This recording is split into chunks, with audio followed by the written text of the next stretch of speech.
Hello TikTokers, I'm the Biblical Translator and I paraphrase complex biblical texts or scriptures and paraphrase it so it talks in our language. That's basically what I've decided to do. Yes, so I wanted to talk today about abandonment and feeling abandoned. So that's just a feeling that you get, or whether or not you've physically and actually been abandoned.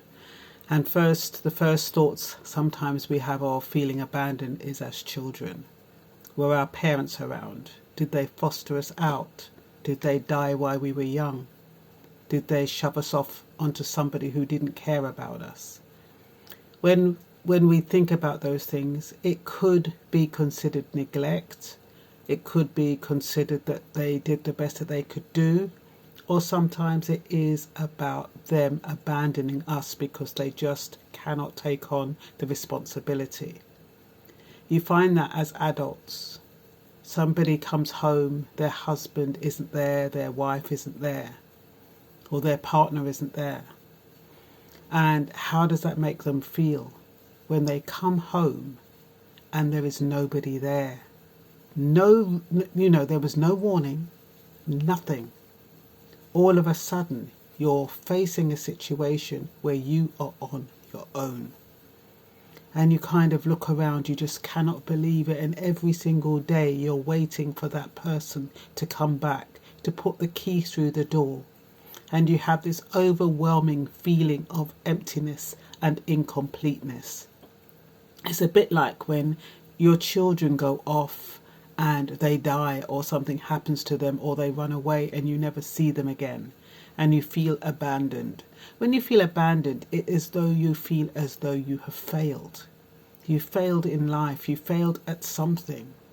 And so the person who you love or who you thought loved you has now left you. And it can be absolutely devastating. Unless you've been in that situation, you will not know. I could say that I felt abandoned when I grew up with my mother as a very, very young child, maybe from the age of birth until about 2-3 years old. And then I was placed in a foster home. And I remember seeing my mother turn her back and reaching out to her, and she didn't turn around. And as just before the door closed, she kind of turned around quickly and glimpsed. And I remember seeing a tear in her eye. And I remember standing there. And I don't know if I cried loud tears or silent tears. But I remember that feeling of abandonment. My mother is gone.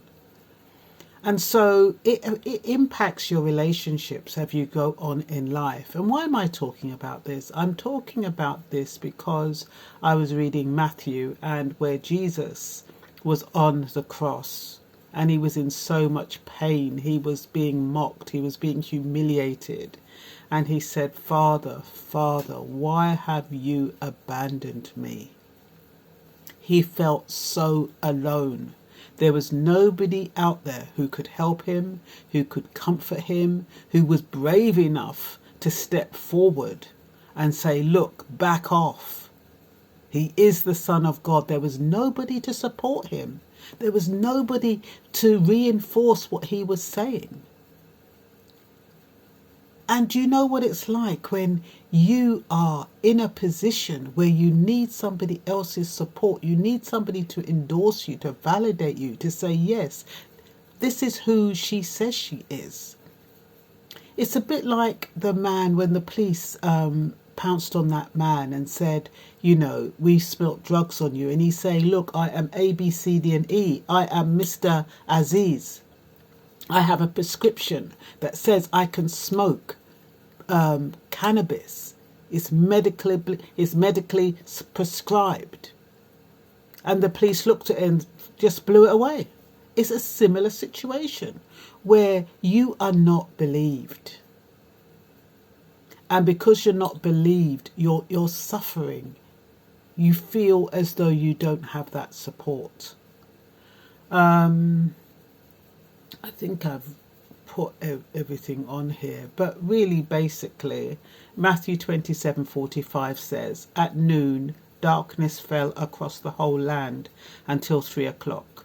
At 3 o'clock, Jesus called out in a loud voice, my God, why have you abandoned me? Eli, Eli, lima sabachthani. Can you imagine the torture he was going through? The feeling of emptiness. He just wanted it to end. He didn't even want to go through with it in the first place. If he didn't have that respect and love for God, the Father, he would not have done it. And to think he did it for people who don't even give a toss about him. But it's a way of life. We're living in the end times. As the end time says, we're going to be among people who are lovers of themselves, greedy, money-oriented, who really don't care about other people.